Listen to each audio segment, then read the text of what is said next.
Okay, so again, welcome everyone to the Prismic webinar with Tom Dale from Imagex.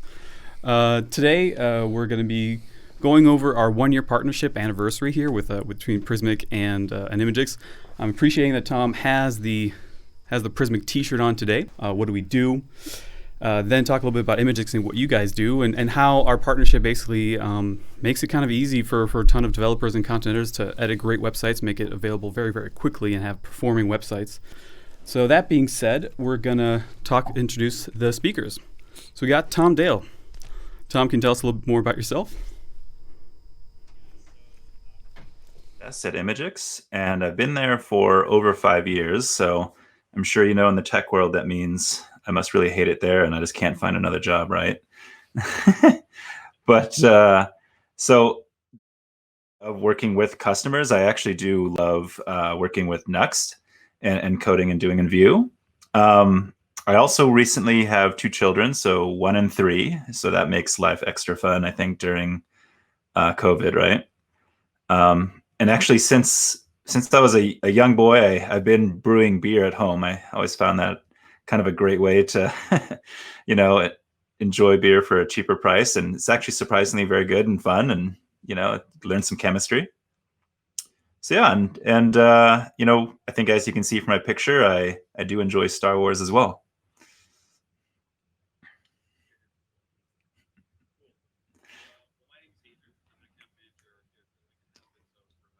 Years. So basically, I just introduce newcomers, people who don't necessarily have a CMS, people who are coming from some kind of legacy CMS, kind of like understand what they want, what their use cases are, and see if it's a right match for a tool like Prismic. I'm happy Parisian. I've been so and proud Parisian. I'm happy about what's happening in Champions League right now. I love cooking, board games, and other movie and nerd stuff. And we're delighted to have Renaud here. Hey, so I'm Renaud. I will be the nicest French accent that you will hear tonight because we have a nice two French American and American. I'm product manager at Prismic. You might have seen me in the product meetup. Happy to join this one too. Myself, I also love cooking and and listening to music. But I will be here to talk with you about how we came to work with Imagex, explain a bit the story behind it and what it brings to users, because we are really happy about this partnership and we were really happy to start that a year ago. So yeah, nice to be there. So without further ado, we're going to introduce a little bit more Prismic, what we are, the kind of projects we do, then Imagex, then talk a little bit about the partnership, what that means, and then how to gauge the performance that you have with a website like Prismic and running with Imagex. And then we're actually going to have a demo by Tom, who's actually created a starter project just for the occasion, just for the webinar. We're going to share the link to the GitHub project as well, so you can use that yourselves as well, so you kind of see the more advanced Imagex features that Tom has implemented. And just to illustrate this a little bit, we have a few logos of companies that work with Prismic, that use Prismic on a daily basis. So we have, large companies like Dior that could use it for a small project like this right now. Actually, it's running on various e-commerce platforms. It's for the holiday seasons if you want to be able to select a perfume or cologne at that time. So all this is actually running from Prismic, but the assets are being delivered by Imagex directly. But then it could be, other kinds of projects, whether it's a blog that's running for the Container Store. So the Container Stories could be a very easy to use kind of project that we have with Prismic. It's been going on for years. It could be a larger e-commerce platform like Zwift, for anyone who wants to buy a bicycle right now and be able to do that at home. Or just like some marketing content for something like DigitalOcean and their homepage that's running all with Prismic and the different slices and the components that they're able to change on the fly. So that's kind of it. I mean, that's basically Prismic in a nutshell. A component-based CMS made easy for developers and content editors. And without further ado, Imagex. Tom, can you tell us some more about that? It's an on-demand image processing, optimization, delivery, and management solution, right? So that kind of trying to really be that place to do everything you need for images. You can almost kind of think of it kind of like a Photoshop, but on the fly.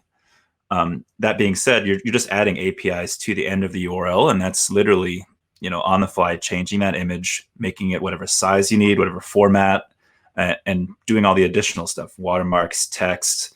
And that kind of brings in that idea of what I really wanted to, share and do this webinar was that Prismic does use Imagex very well for sizing and formatting, but then there's so many more parameters out there, and I just wanted to kind of share that idea of how to do those kinds of items.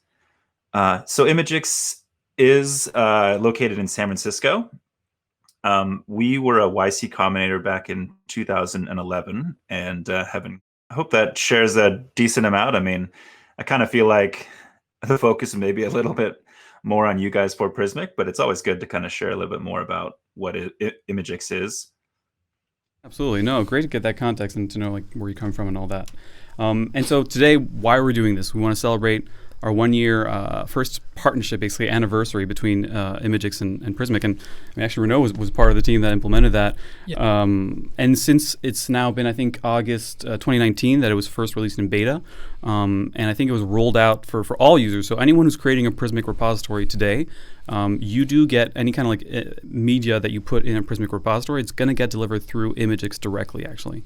And maybe actually can you tell us a little more about that? Like, why did we want to have that? So basically, we started with two things. So the first thing is that like managing images and managing assets is a job. Like it's a role that needed to be really integrated in Prismic, because like when we look at how people are managing websites with Prismic, we see a lot of rich content with like nice images, backgrounds, like nice really assets. And if you want to keep up basically with how the browser evolve, it's really a full-time job. You have to have someone that will basically put in place new handling and managing new formats of images that comes up. You have to have someone that will monitor, operate, and evolve and maintain a system that will do all the cropping, all the conversion, all the compression. And so we arrive at a stage where basically we had someone that was doing that, and we were like, okay, is it our job to do that? Is it really our job to maintain a service like this one? And so we started to look at the ecosystem around images, and what we wanted to do is to directly integrate so that we can provide the best-in-class solution to handle images. What were the best-in-class solution that we were looking for? Something that out of the box, without any work for our user, will first compress and manage images, crop them without having ourselves a server or a resource that will do that. And last but not least, most importantly, being able to adapt the assets and the images to the end consumer. So, meaning if you were using Chrome, optimizing the image specifically for this browser. If you were using a mobile desktop, a mobile phone, basically, and you were using a mobile browser, basically fetching the image that was optimized for this device. And that's why we looked for was for us the obvious solution, because it was fitting all that. And what was really interesting is that when we released that, we basically released the integration with Imagex for free and for everyone, meaning that from like people woke up the morning and then they saw their website that gained in performance because all images were optimized, all images were compressed properly, all images were basically better, and so their website were better, and so the performance were better just after this integration, basically. So that's like the default parameters, but actually that's why we have Tom today to kind of go over some of the more advanced features that Imagex offers, because there's a lot of more things that you can do, whether it's like specific cropping you want to do the image or specific different kinds of formats you want to have depending on the size of the screen. And we're going to talk a little bit more about that afterwards, actually. But basically, yeah. Sorry, Tom, go ahead. So just like to point out the idea of like how nice it is that you really don't have to think about any of the image stuff just using Prismic. Like I know I work at Imagex and I want Prismic to be successful, but I actually really do use Prismic as well. Like once they started using Imagex, it gave me this whole different avenue of ways to use Imagex in such a more simple manner. I think like one story I've kind of always told you, Adrian, was the idea that my parents have like a small little furniture store, and they were always using WordPress, and they always complained to me to say, help us make the site faster. And I just go, I've intentionally always stayed away from ever learning WordPress. I can't help you, you know? And I actually built like a view site for them once, and I realized I was able to just take the one page they actually cared about where they wanted to change the images and put that one page on Prismic. And all I had to do was just show them how to log in, and they could literally replace the images themselves. They could never break the site. They could never do anything that would ruin all the good performance and fun things I did with Vue. and they were happy because it was a simple UI that there's no way you could mess it up. And, it's really providing these great images without ever thinking about it. I love it when you tell that story because it's true. I'm always so happy about the designers and the work that they do. And I mean, we do see that on a day-to-day basis with people that try Prismic for the first time. Obviously once everything's done and all the magic has been done by the developers. But yeah, then it's like delivering this really easy to use interface, but still having a really, really powerful tool that could be performant. So I mean, that's what it is basically, a headless CMS with out of the box image optimization. And obviously, like, why is this important? Just looking at the figures here, about 50% apparently of page loads, according to HTTP Archive, are images. So, and we're using that more and more. I mean, we see it like on whether it's an e-commerce platform that has a ton of high-res images, if it's an editorial website as well, also getting a lot of images, and you may want to have some of that lazy loading happening so that people don't bounce. And that's actually the figure that we're seeing on some of these slides provided by Google. Is just like how the load time has a direct impact on your consumers and your end users visiting your website and potentially bouncing, potentially going somewhere else. If you're e-commerce, spending their money somewhere else, or if you're an editorial platform, going to some other competitor. And so I think that's one of the key things that we want to talk about today is performance of your website, SEO as well, and how that correlates to basically just driving traffic to your website and how you can gauge that. And I think that kind of takes us then directly to the next slide, which is gauging the website performance. And I'm actually hand it over to Tom here, and maybe share your screen. So it's exactly like, some of these, because we see some of these stats on these page speed insights, and we kind of want to know, like, what is it that you're looking for, and how can you have a direct impact through Imagex on this? Yeah, so something I really enjoy doing is just looking at websites and using page speed insights and giving advice on what they can do to improve the site. So let me actually just, instead of trying to explain it, just show you really how to do it for a site. So I'm hoping somehow magically this is being shown to everyone in the blog. So I like to show actually Kodak's website, right? So I'm going to put it in PageSpeed Insights and really run it right now. And while it's running, it's a very simple site. Right? At the top, you have the big hero image, just some basic text and buttons, and you have these 3 images. And I'm going to go ahead and spill the beans and say, these 3 images are actually horrible in the sense of, like, when I inspect it, you can actually highlight the image, and let me zoom in a little here. You can see this is essentially saying that, hey, the image is being viewed at 359 by 239, but it's actually loading in this 2400 by 1600 pixel image. So as you can imagine, that's not good. If I load that, bring this in another tab, this is really how big the image is. It's humongous.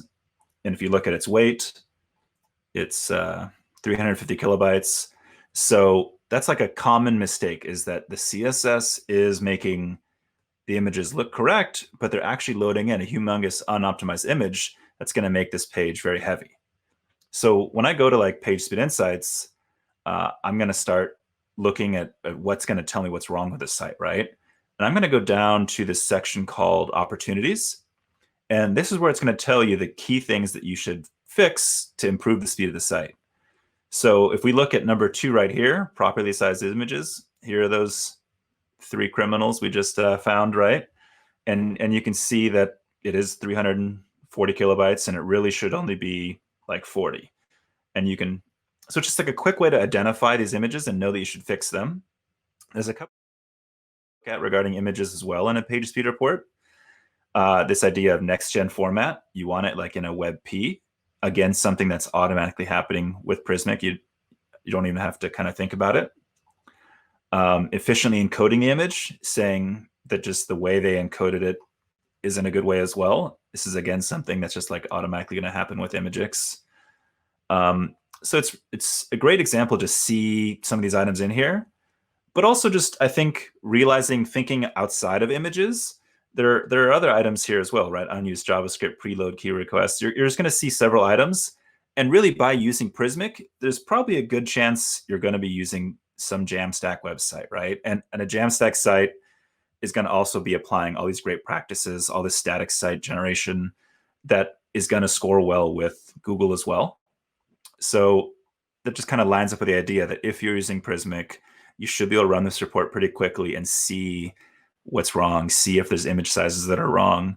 And I think I want to take this maybe as the opportunity to say, if you're out there and you want to have us look at your site, send it in the chat, and then maybe at the end we can look at a few. I think that'd be kind of fun to do with some extra time. Yeah. And over URLs, we're going to have the demo right after this, and you're going to show us your project in more detail. But please, everyone in the chat, feel free to send your websites, and then we can have Tom kind of like examine them, see if Imagex could maybe like help, see if we can help you out with that. And if we need to schedule some kind of like call with you guys after this webinar, happy to do so. We can schedule something with you with both Imagex and us, and address that. And I've probably I've glossed over, I think, a lot of things in the PageSpeed Insights idea, but again, just reiterating that if you see something here, just click a button and it would then tell you how to kind of fix it, right? I think one final last thing that's kind of fun to see is this calculator button, right? This calculator is actually showing the score, and it would, for example, largest contentful paint is referring to the largest image. So it's saying that it's slowing down the site and taking this long. This number is kind of ridiculous, but it just serves the idea that if you were to speed up that image by making it smaller, you can see how it would directly affect the score of your site. If you would make your site more interactive quicker, you can see, again, it's going to boost the score. So it's a really interesting thing to see where Google has weighted each item and maybe how important each item is to focus on. And again, if you're wondering why do I care about Google PageSpeed Insights beyond the obvious of helping you find these things that are wrong, it is really going to also affect your SEO score, affect when your site is loading, depending how fast it is. The kind of golden rule is if it's slower than 3 seconds, people are going to start going away. And it's really easy to imagine with like an e-com customer, right? E-com, if you go away, if you don't finish your shopping cart, that's no revenue for your company, right? But it's not just e-commerce. You can think about media as well. The way they make money is by you reading more articles and seeing more ads, right? If the site is slow and you just abandon and don't continue to read articles, again, that's another good example of not converting because the site is too slow, and again, going to affect your revenue. So it's I guess when you look at like a website like Medium, some popular blog websites, and you do get that lazy loading coming up, you get that blurry image coming up, so you can access and read the content as fast as possible and stay basically it has a direct impact on the stickiness of the consumer. But even if we don't talk about the experience, it's also critical for like SEO. Also, like being able to render your page pretty fast is really something that matters today in terms of how you will rank on search engine. So everything what you say is really, really relevant, and people should be aware of that. Would this be a good time to maybe go into now actually showing the example? Okay, so again, I'm not the best website designer in the world either, so just keep that in mind, right? So I'm going to go based off of this example, and what I'm doing here is just showing the basic idea of what a slice is and then how to add content and how we can optimize the images, right? So in this example, the full width of the screen is going to be a slice you keep adding, right? And in that slice, I'm going to have either one piece of content, 2 pieces, or 3 pieces, right? So just to kind of maybe fast forward real quick ahead to see the idea of what you could do is you could have something like this where there's many different items, and each item is just a slice, right? Now, yeah. Or potentially like recreate this afterwards. I'm just going to share right now the starter project that you created, so they can like go through that at home. The whole README actually explains this very well. So if you want to do this, maybe not at the same time, listen to Tom for the moment, but you can do it afterwards. So and also I've intentionally made each square ugly in color because I wanted to show the idea that you can control and change it. And I'll show you that. Yeah. So let me now. Having that ability to change the color on the fly, even though I know the designers hate that. I know content editors want to be able to have that, want to have some fall color, pumpkin spice color, whatever, they want to have that freedom. And you can do that. Okay, so I'm going to go ahead and go into my repository here. And you can see I have a couple. So come on with me. Here we go. Okay, so I'm going to click into here, and I'm going to add a second slice here. I'm going to choose one that has 2 pieces of content.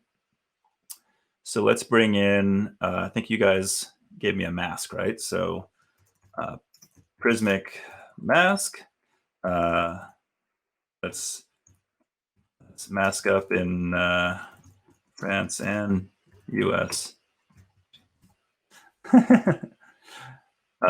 Here's where you could put a URL to an external link or maybe to a different page on the site. I'm just going to be lazy and link it to the home page. This is the wonderful place I said you can choose any outrageous color. So let's go red. Now I'm going to add the second item. I'm going to add this coffee mug. It's left-handed.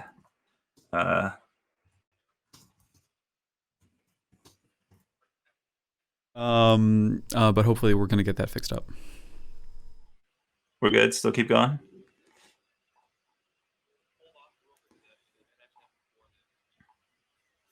I'm holding. Okay. We good? Should I start this over or are we okay? Okay. FB. Oops, can't spell. And green. It's not obnoxious. So here we go. This is definitely live, so let's see if we messed up anything. We should see a whole other row down here. Amazing. Okay. So one thing I want to note is when I put those images in there, those were the large images. I didn't do any cropping. I didn't do any changing, and I didn't want to because I wanted it to be done on the fly and have the content editor not have to worry about it. So a lot of content editors maybe like having to go with their designers and all that, getting the different image sizes and uploading all of them inside of Prismic and then having to pick each one individually. So instead of doing that, they could just put whatever high-res image they have, just put it in Prismic in the media library, select it, and then kind of like let Imagex do the heavy lifting. Definitely don't put in different sizes. Don't waste money saving tons of different sizes of assets. Just do the one, and then we'll do it all ourselves. And you know, to give you like a sneak peek idea is like we take the image, put it through our rendering stack, cache it there, then change it into whatever all the sizes you wanted, cache them again, then send them to a Fastly shield, cache it there, then send it to all the locations around the world, cache them there. Hope you're getting like a recurring theme here. We cache it everywhere. So you, yeah.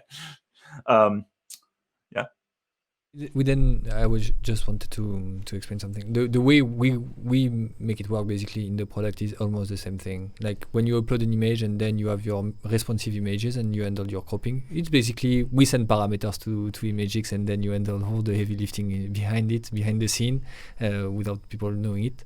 But for sure, if you want to have more control, if you want to feed it, the code is really a good place to go. But yeah. Absolutely. So what I've done here is going to seem kind of obscene. Is I've generated this source set and it has just a bunch of different sizes. You'll see it, right?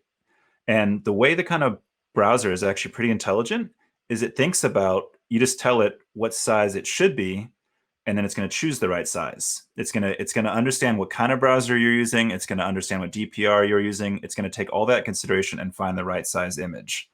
So right here, it's saying, hey, when the browser is bigger than 1024 pixels, give me a 35% width image compared to the browser. And then when it goes below 1024, give me 50. The idea being that it's constantly responsive, so it's always changing, right? And once I go below 1024, they're going to get even bigger for kind of mobile, iPad, that kind of sense, right?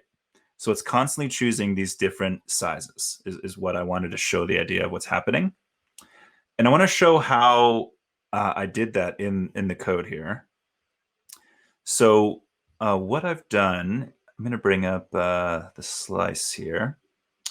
So this slice is actually for the top piece up here. And let me know if I think we're able to see this. I'm going to zoom in maybe a little. So what I have here is, again, just bringing in this widget that I created, which I'll show you what's in it, right? And in that widget, I'm just referring to the API from the Prismic image. Then I'm bringing in all the other pieces, the title, the description, the button and the color is happening, around here. All of that is coming in through the Prismic API, right? Then when I go to this widget that I made, I used an SDK from Imagex. It's a Vue SDK, but we have one for all kinds of different languages, right? So just by writing this IX image instead of image, it's then going to generate all those source sets I talked about. And then here in this parameters section, this is where you can add all these kinds of different APIs. Like Imagex has more than 200 APIs. Like I mentioned, it's kind of like a Photoshop on the fly, right? So to kind of maybe show that idea, I'll add some exposure real quick here. We got a question here from, I'm guessing it's Pauline Cardon, or more likely Pauline Cardon, probably French. And so she's saying, I didn't get how we see Imagex feature within Prismic. You don't. It's actually invisible. Basically, it's like when you upload an image inside of Prismic, so in your media library, that then gets put into an S3 bucket in an AWS. But then whenever it's delivering it through the CDN, it is going through Imagex. So maybe if you can, Tom, could you just show the result from the Prismic API just to show how the images are served, or maybe you have one? You can probably show the one. Yeah, perfect. And just show the Prismic image. Does that sound good? Okay, so I'm going to normally you would do Prismic image, right? And then over here in the image object, you would actually do something called field. I believe that's it. And I think that's all I would do.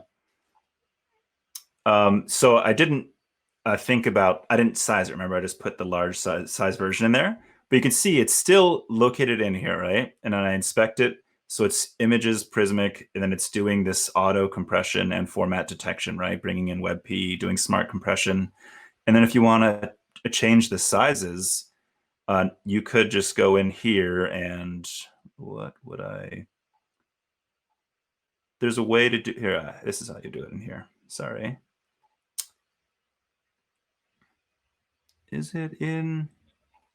It's okay. But yeah, in here, you would just kind of choose which sizes you want, notch options, and then it would automatically size them for you. To sum up, when you upload an image and you put it into Prismic, the API will then send an image URL that will go through Imagix. And so when the image goes through Imagix, basically the optimization, the compression is done automatically. So that's done for you. And when you use the cropping tool in Prismic, that's done through Imagix. What Tom is trying to show now is basically how can you have more control over the code on how the image will look like. And so the way it works is that basically Imagix offer endpoints, parameters that you can pass in the API in order to have more control over the cropping, over the quality of the images, and all that. And that's what it's showing through the code. So just that idea, these are just passing different parameters. This one's a silly one, but it's going to show you that it really did something, right? It's going to rotate it 90 degrees, right? You could also, there's lots of different items you could do here. Parameters that you have. Obviously, it's all listed on the Imagex docs that are there, so we can definitely point that for all the users here, because there's really a lot of things that you're doing. And I believe you're doing a mask, right, for those images as well with those parameters. Yeah, I'm adding these little corners because, again, it seems silly, but if you use CSS to cut the corners here, then it's still actually loading those pixels in real life. So instead of just loading unnecessary pixels, I'm doing it this way instead. You can imagine, though, it'll get really robust because you can add text, you can add watermarks, and again, you can use CSS to put things visually over the image. But when you think about the idea that it's actually going to be indexed in Google, or someone might even take your image and try to put it on their website, if you put a watermark of your logo there, then it's going to remain with the image no matter where it goes, and they can't get rid of it, right? Yeah, so I hope that gives just a basic idea of how you could add these different parameters, and you can just go to, we'll put it in the link, I guess, docs.imagix.com. Yeah. Right now, so people will have that. But I mean, if anyone has any questions on specific parameters that you'd like to see that we can maybe illustrate, we can see what we can do here in terms of live. It seems Yeah.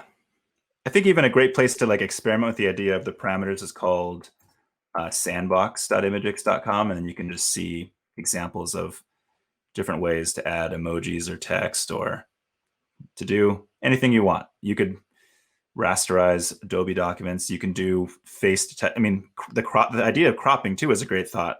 We actually do automatic cropping to faces and then to objects. It's another great item to use. So again, not worrying about who is going to crop a certain item or what it's going to look like when it switches to mobile or not. As it resizes, it's going to readjust its focus and crop on a certain item.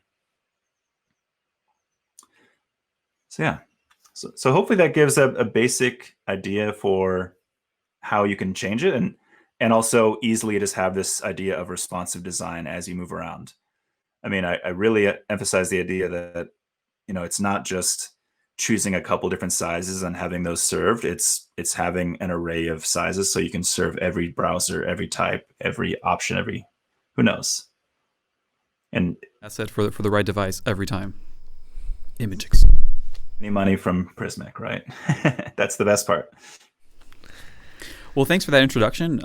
That's great. Again, so everyone who wants to maybe like have a look at that and test it out, the starter project is available. It's in the chat. I might actually pin that to the top so you can see it. But I think we may have some questions from the audience. Yeah, we do.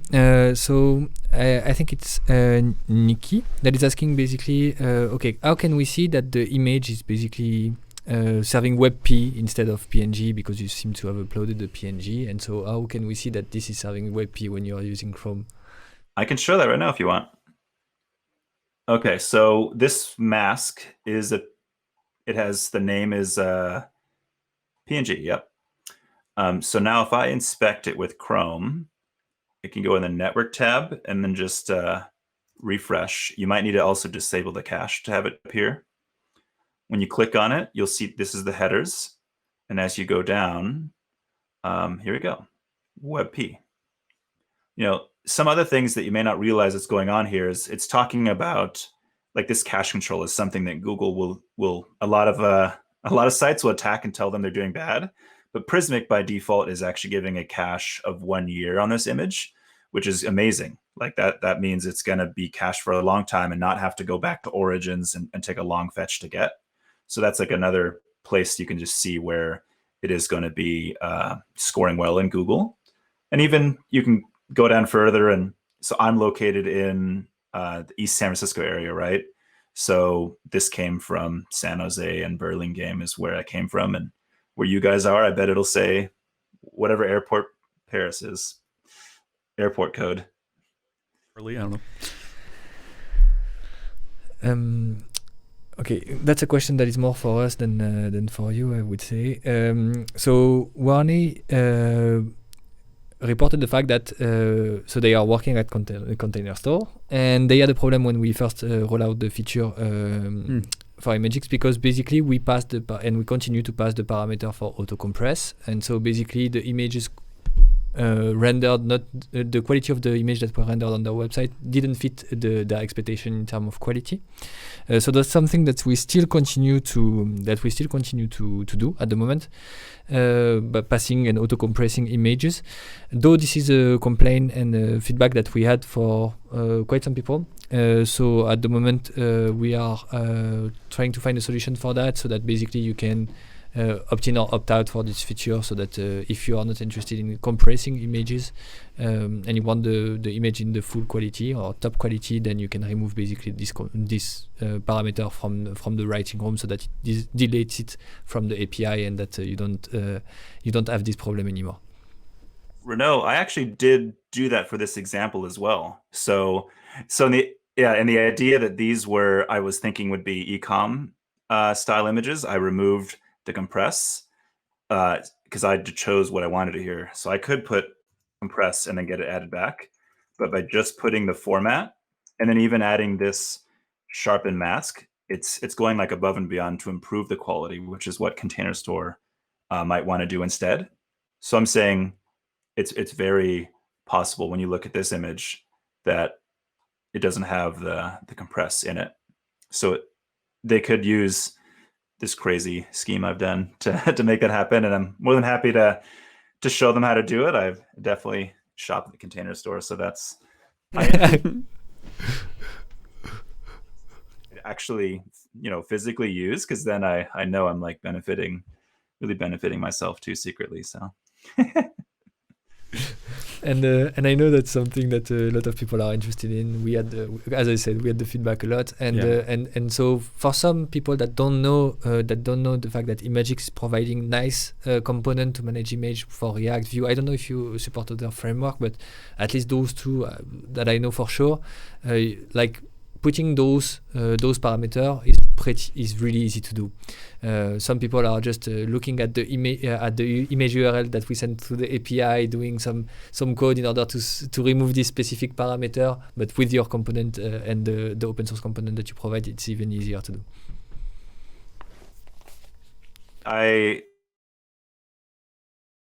It's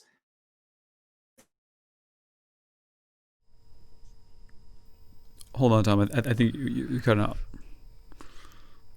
You can go again. There you go. Okay. I put a link to the libraries page. There is the Vue, React, and Angular, but we also have a basic JavaScript one. We also have, Ruby, Swift, a bunch of other ones. So. In your project and like have access to the API even easier than just manipulate the URL images. You should probably use one of those libraries that will make your work even easier. Sending us some URLs that we might want to look at some PageSpeed insights. Okay. We had two. We had dronedeploy.com and we had Drone Deploy.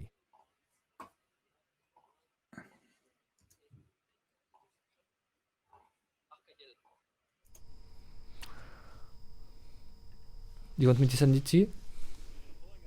Deploys right now.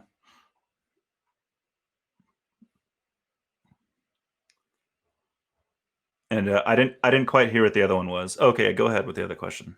Does Imagex have any support for videos? Imagex videos and Prismic Imagex videos. Yeah, so I don't know what happens with videos in Prismic actually. So I don't know the answer to that. We have that. So what we do when you host when you host a video on Prismic, we basically provide it through CloudFront. So we host it and we provide it through our CDN today. Because again, streaming video is really a job in itself, like being able to again optimize to your specific network or the network of the people that will look at the video. Managing the size, managing the conversion, and all those stuff are something that today we are not managing ourselves. So basically, often we recommend to people to host the videos on streaming services that does that really well. Like YouTube is doing that really well, converting your videos, handling the network capabilities of your device. All that is very, very, very probably done by YouTube, Vimeo, or even any video service. Even enterprise as video services are doing that well. I know that I think that at the time when we looked at it, Imagex was not supporting video. I still the case. No, I think it's still the case. That is still the case. I mean, if you did put a video on Imagex, we would serve it via Fastly. But I mean, we're not going to do anything to the image, like transcoding, for example, might be the top thing you would look at. But it's absolutely something we think about a lot and work on. I mean, our CEO before was at YouTube, so it's definitely something that he cares about, right? Typically what we're seeing though from our clients that do have like large like a VMS kind of like video management system or some kind of like large library of videos, they're really just putting in the links of those third parties, like whether it's Vimeo, YouTube, or whatever, because those services do deliver that content in an optimal fashion. There are other ways as well. If you have a dedicated maybe library that you can connect it through integration fields with Prismic. So just connecting that API and having that catalog of videos be available to you inside of Prismic. Typically, I think an example we use is the Roland Garros, which is the French tennis open. And they actually connect to Brightcove, which is their own VMS system, and so they're able to have basically like whenever there's some kind of new event happening, someone Djokovic won again, or no, actually no, Nadal won again, and they want to be able to create an article. They just like edit the article inside of Prismic, connect it really quick to whatever that video is that showcases all those manly shrugs they do when they're hitting the ball, and they can just connect it and it delivers the content automatically. I'm seeing another question from Pauline as well as to like, will we have some kind of playbook or like best practices that we can showcase?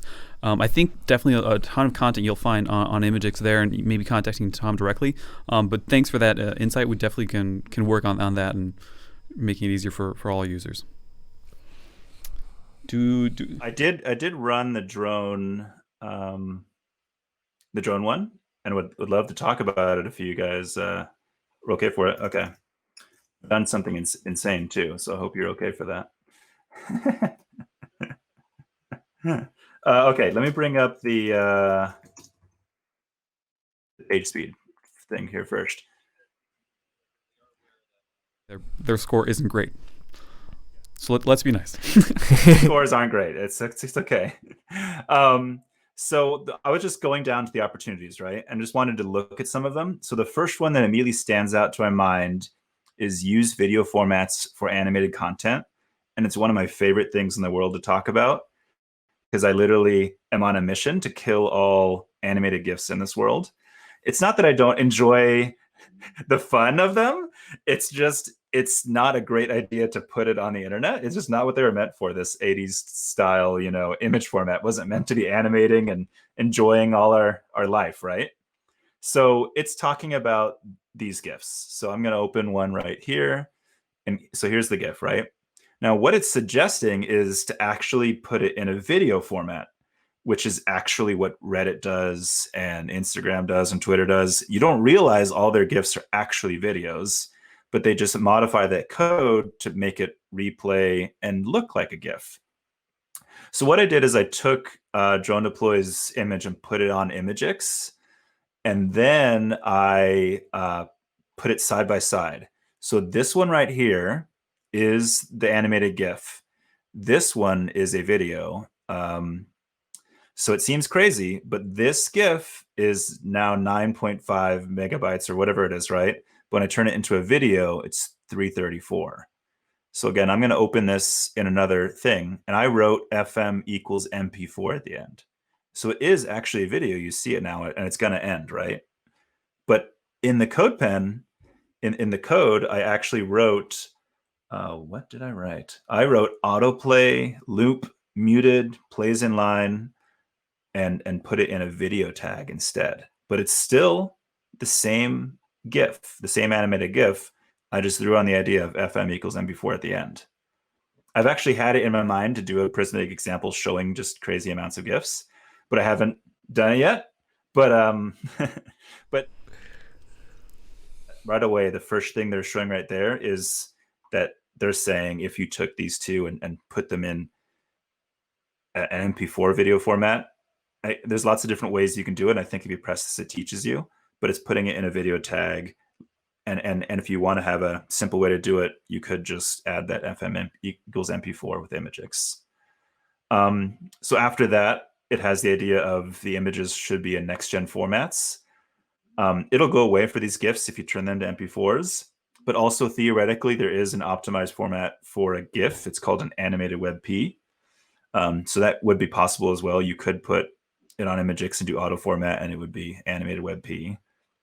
For these other images that are not animations, they're wanting them to be WebPs. And then down here there's only one image that's upset about the sizing, which is the hero. And I'm guessing, does it look like this one? Yeah, so I guess it's saying this one is too big. Yeah, so it's 1380 by 797. And you can see it's actually being viewed at 715. But I mean, again, it's really far down on the list of who cares in PageSpeed Insights, if again, these numbers over here are insane to me. It didn't take 50 seconds for the site to load. But if you just take it as comparative thought, 0.84 is how much they care about this, but they care about this by 27 factors. And then the auto formats they care about for that amount. So those are the two things that would immediately boost the site is MP4 for the GIFs, and WebP for the images.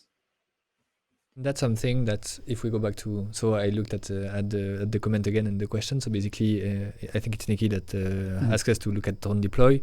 They said that the homepage is not managed with Prismic, not managed in the CMS yet. And so basically, if you go through and update your homepage to go through Prismic, basically all the images that you will put in Prismic in order to manage your homepage, the serve image in next gen format will be taken care of automatically. Efficiently encode images further on, that'll definitely be gone. That serve better cache policies, that's a thing that'll automatically be taken care of too. So yeah, I'll actually be interested to see just if all they do is just move over to the auto format kind of stuff. How does it affect the score once they move it? That would be interesting to see. Please send us over whenever that happens. We'll compare. Yeah, exactly. We'll do a before and after. The text I just made too, or in the hop-in text, yeah. Ismail, about next-gen images, next-gen formats, and obviously we talked a lot about WebP and for Chrome, but there are some other formats out there as well. So he's talking about JPEG 2000. There's also like I forget the other ones, but can you maybe talk a little bit more about that, Tom? Yeah, so the other ones, they're specific to a type of browser, right? So I call JPEG XRs Gixer and JPEG 2000. I'm trying to remember in my head. One's for like Safari and one's for another one. So as you can imagine, the WebP is for Chrome and Firefox, right? So if I even go, I'm going to go to the can I use and do WebP, and you'll see an idea of, so actually 90% now of the internet is using WebP, and WebP is better than JPEG 2000 and Gixer. So I think it's really covering a large amount. And then for the remaining amount is where that compress parameter that we talked about earlier, that compress parameter is actually doing a lot of other smart things beyond just compressing. It's also checking to see if the pixels are transparent, meaning if it's a PNG, is it a PNG that doesn't have transparency, or does it?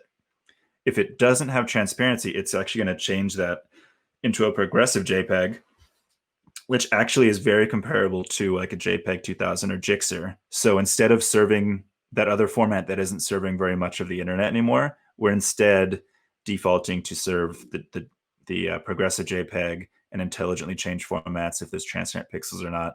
All of that is happening for those that aren't WebP. So that is why Prismic is doing the format and the compress, because they're covering both realms. And we prefer to do the progressive JPEG instead of the JPEG 2000 and Gixer is what as well. Do we have any other questions, or maybe people sending us some more links we can look at?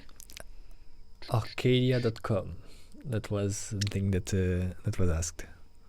How do you spell that? With a K or? Hey how? Attends, I'm going to put it on the chat. You have it on.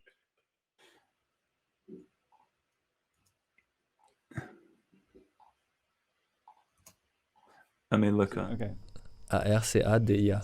Yeah, I was putting with the K as well. So like, I'm not finding this. Okay.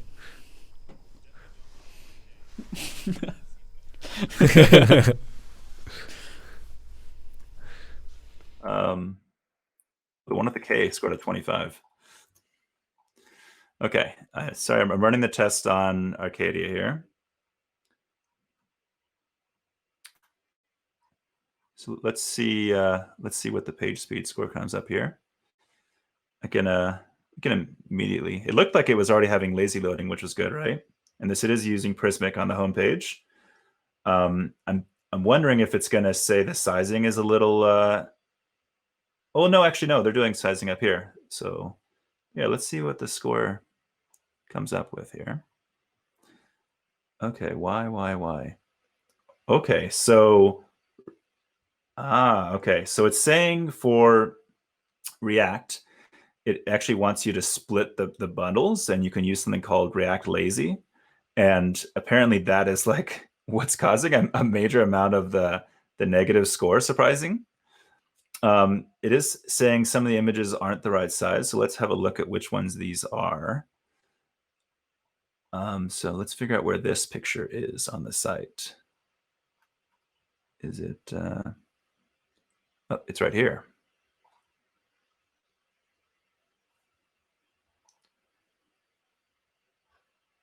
Yeah. So you know how? So this one didn't have any different size options set, right? It's 817 and it should be 382.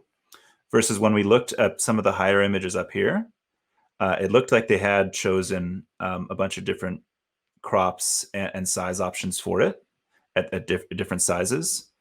So I would wonder if like what they did to make these the right size versus I'm guessing these are the ones that are all falling under the properly size. Like you can see that one that I showed is here, but it's very minimal, right? Versus the one that we're looking up here is the big potential savings. So I would look at kind of these three. Oh, okay. Okay. My screen's still here or no? Okay. Yeah. So I would kind of look at the different sizes and see that there's a lot of savings in a couple of these and focus on those and why they didn't have different widths set, which I think you could just do in the Prismic dashboard pretty easily. The other thing, I'm going to just go down and look at some of these items that are red. So let's see. Right here for the font, I guess the font isn't staying visible while everything's loading. So that's kind of a little upset about that, but I don't think that's a big deal. There's some third-party code in here, which that becomes the problem, right? Like full story is something you use to monitor what your users are doing when they're on their homepage and see where they get caught up and lost, right? So when you bring in things like that, then you take negatives with it, right, in performance. But it seems like some of the biggest ones is this. I'm guessing this is Zendesk, a Zendesk JavaScript file. Maybe there's some kind of a Zendesk item that's really taking a long time to load. It seems like this is the one that's taking the longest. Both of these, actually. This one's taking a second. This one's taking 0.7 seconds. So maybe that's something to look at. But again, it's tough, right? Because they're there for a reason. They're doing a business function. So you're having to kind of battle out that idea of what's, yeah. But I'm thinking it has to do with just maybe the JavaScript from React. I think that can be helped here. JavaScript optimization to put in place, as you said, for React, and maybe for the script that you are loading, you should do the utmost in order to be able to load that after load the script after your page load, and then this will basically this will not impact your score in terms of performance. What you should be able to do is to do that, to first render your page, first load your page, and then load the script that you want to load in order to have your analytics system in place, your full story in order to replay the sessions and stuff like that. Well, Carrie from Arcadia says thanks. Thanks for looking into that more, and she's going to be evaluating Prismic a little bit more. So happy to help you. And if you have any questions, feel free to send them. Well, right now I guess we're coming a little bit short on time, but through our chat system, through our support system, happy to help. I've never done a anniversary with this big of a flare. I think my wife is going to be jealous now. And we should send you flowers. Well, we've already sent a mask. Questions or any more websites you want us to look at? We just want to quickly summarize what we talked about today.